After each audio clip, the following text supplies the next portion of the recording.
ನಾ ಹೇಳೋ ತಾತ್ಪರ್ಯಷ್ಟೇ ತಾವೀಗ ನಮಗೆ ನೀರಷ್ಟೇ ವಿಚಾರ ಮಾಡ್ತೇವೆ. ಕುಡಿಯೋದು ಬರೋ ದಿನದಲ್ಲಿ ನಮ್ಮ ಮಕ್ಕಳಿಗೆ ನೀರು ಕೊಡೋಣ. ಇವತ್ತು ಇರ್ತೀವಿ, ನಾಳೆ ನಾವು ಹೋಗಿರ್ತೀವಿ. ಆದರೆ ಬರೋ ದಿವಸದಲ್ಲಿ ಭಾಳ ಕೆಟ್ಟ ಪರಿಸ್ಥಿತಿ ಇದೆ. ದೀಪಕ್ ವಾಘೇಲ ಅವರಿಗೆ ನಾನು ಧನ್ಯವಾದಗಳು. ಅದೇ ರೀತಿ ಪತ್ರಕರ್ತರ ಆದಂಥ ಮಹಬೂಬ್ ಮಖಾಂದರ್ ಅವರು ಒಂದು ತಿಂಗಳ ಹಿಂದಿನ ಮಹಾನಗರ ಪಾಲಿಕೆಯಲ್ಲಿ ಅವತ್ತು ಬಜೆಟ್ ಮೀಟಿಂಗ್ ಅಲ್ಲಿ ಫಸ್ಟ್ ಅವಾಜ್ ಹತ್ತಿದಾಗ ಇದು ಎಲ್ಲರಿಗೂ ಗೊತ್ತಾಯಿತು. ನಾನು ಇಷ್ಟ ಹೇಳೋದು ತಾತ್ಪರ್ಯ ಇಷ್ಟ, ಯಾಕಂದರೆ ನಮ್ಮ ಹಿರಿಯರೆಲ್ಲ ದೃಷ್ಟಿಕೋನದಿಂದ ಹೇಳಿದರು. ಸಂವಿಧಾನದಲ್ಲಿ ಬಾಬಾ ಸಾಹೇಬ್ ಅಂಬೇಡ್ಕರ್ ಬರೆದಿಟ್ಟ ಇರುವಿಗೆ ಕೂಡ ನೀರು ಬೇಕು, ಅದೇ ರೀತಿ ಗಿಡಕ್ಕೂ ಕೂಡ ನೀರು ಬೇಕು. ಅವು ಮೂರು ಜನ ನಾವು ಬಾಯಿ ಐತಿ ಕಿವಿ ಐತಿ ನಾವು. ಬೆಳಗಾವಿ ನಗರದಲ್ಲಿ ನಮ್ಮ ನೀರು ನಮ್ಮ ಹಕ್ಕು ಈ ಆಂದೋಲನ ತಿಂಗಳಿಂದ ಪ್ರಾರಂಭ ಆದವು. ಇವತ್ತು ಬೆಳಗಾವಿಯ ಎಲ್ಲ ರಾಜಕೀಯ ಜನರಾಯಿತು, ಧಾರ್ಮಿಕ ಮುಖಂಡರಾಯಿತು, ಸಾಮಾಜಿಕ ಕಾರ್ಯಕರ್ತರ ನೇತೃತ್ವದಲ್ಲಿ ಇವತ್ತು ಮಾರುತಿ ಮಂದಿರದಲ್ಲಿ ಒಂದು ಸಭೆ ಏರ್ಪಡಿಸಲಾಗಿದೆ.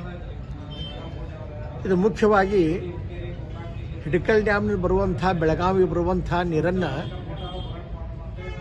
ಬೇಕಾಯ್ದೆಶೀರಿಯಾಗಿ ಹುಬ್ಬಳ್ಳಿ ಧಾರವಾಡಕ್ಕೆ ಕೈಗಾರಿಕಾ ಉದ್ಯಮಕ್ಕಾಗಿ ಅದನ್ನು ಬಳಸುವುದಕ್ಕಾಗಿ ಇದು ವಿರೋಧ ಮಾಡ್ತಾ ಇದೆ. ಹಿಡಕಲ್ ಡ್ಯಾಮಿನ ನೀರಿನ ಬಳಕೆ ಕೇವಲ ಈ ಭಾಗದ ಕೃಷಿಗಳಿಗಾಗಿ, ಕುಡಿಯುವ ನೀರಿಗಾಗಿ ಉಪಯೋಗ ಆಗಬೇಕಾಗಿತ್ತು. ಆದರೆ ಇವತ್ತು ಕೈಗಾರಿಕೋದ್ಯಮ ಬೆಳೆಸುವುದಕ್ಕಾಗಿ ಹುಬ್ಬಳ್ಳಿ ಧಾರವಾಡಕ್ಕೆ ಒಯ್ಯುತ್ತಿರುವುದನ್ನು ನಾವೆಲ್ಲ ಬೆಳಗಾವಿಯ ಎಲ್ಲ ಹಿರಿಯ ನಾಗರಿಕರು, ಈ ಭಾಗವಿರುವಂಥ ಎಲ್ಲ ಪ್ರತಿಷ್ಠಿತ ವ್ಯಕ್ತಿಗಳು ಇವತ್ತು ಅದನ್ನು ವಿರೋಧ ಮಾಡ್ತಾ ಇದ್ದೀವಿ.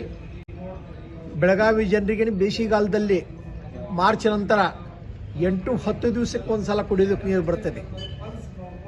ಹೀಗಾಗಿ ಇಲ್ಲಿಯೇ ನೀರಾವರಿ ತೊಂದರೆ ಇರುವಾಗ ಹುಬ್ಬಳ್ಳಿ ಧಾರವಾಡಕ್ಕೆ ನೀವು ಕೈಗಾರಿಕಾ ಉದ್ಯಮಕ್ಕಾಗಿ ನೀವು ನೀರು ಕೊಟ್ಟರೆ ಬೆಳಗಾವಿ ಜನ ಏನು ಮಾಡಬೇಕು? ಆ ಸಮಯದಲ್ಲಿ ನಾವು ಬಹಳ ಪರಿತಪಿಸಕ್ಕಿಂತಲೂ ಈ ಯೋಜನೆ ಈಗಾಗಲೇ ಪ್ರಾರಂಭ ಆಗಿದೆ. ಇದು ಮುಕ್ತ ಹಂತಕ್ಕೆ ಬಂದಿದೆ ಅನ್ನುವಂಥ ವಿಷಯ ಗೊತ್ತಾಗಿದೆ. ಅದಕ್ಕಾಗಿ ಇವತ್ತು ನಮ್ಮ ಬೆಳಗಾವಿರುವಂಥ ಎಲ್ಲ ಜನರು ರಾಜಕೀಯವನ್ನು ಬಿಟ್ಟು, ಭಾಷಾ ಭೇದವನ್ನು ಬಿಟ್ಟು ಎಲ್ಲರೂ ಒಂದಾಗಿ ನಾವು ಹೋರಾಡಿದರೆ ಈ ಯೋಜನೆ ತಡೆಯಲು ಸಾಧ್ಯವಾಗ್ತಾ ಇದೆ. ಈ ಯೋಜನೆ ತಡೆಯೋದಕ್ಕಾಗಿ ಇವತ್ತು ಬೆಳಗಾವಿಯ ನಾಗರಿಕರು ಎಲ್ಲರೂ ಕೂಡ ಜಾತಿ, ಮತ, ಪಂಥ, ಭಾಷೆಯಿಂದ ಎಲ್ಲರೂ ಒಂದಾಗಿ ನಿಂತು ಇವತ್ತು ಅದನ್ನು ವಿರೋಧಿಸೋಣ ಅನ್ನೋ ಮಾತಕ್ಕಾಗಿ ಇವತ್ತು ನಾವೆಲ್ಲ ಈ ಮಾರುತಿ ದೇವಸ್ಥಾನದಲ್ಲಿ ಎಲ್ಲ ಸೇರಿ ಇವತ್ತು ಮೀಟಿಂಗ್ ಮಾಡಿದ್ದೀವಿ. ಬಹುಶಃ ಇವತ್ತು ಈ ಮೀಟಿಂಗು ಬಹಳ ಯಶಸ್ವಿಯಾಗಿದೆ.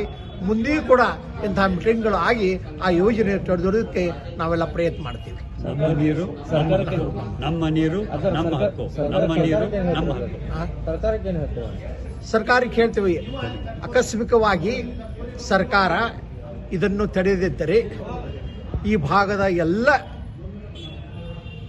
ಎಲ್ಲ ರಾಜಕೀಯ ಪಕ್ಷಗಳಾಯಿತು, ಧರ್ಮಗುರುಗಳಾಯಿದ್ರು, ಸಾಮಾಜಿಕ ಕಾರ್ಯಕರ್ತರು ಕೂಡಿ ಇದನ್ನು ವಿರೋಧ ಮಾಡ್ತೀವಿ. ನಾವು ಪ್ರತಿಭಟನೆ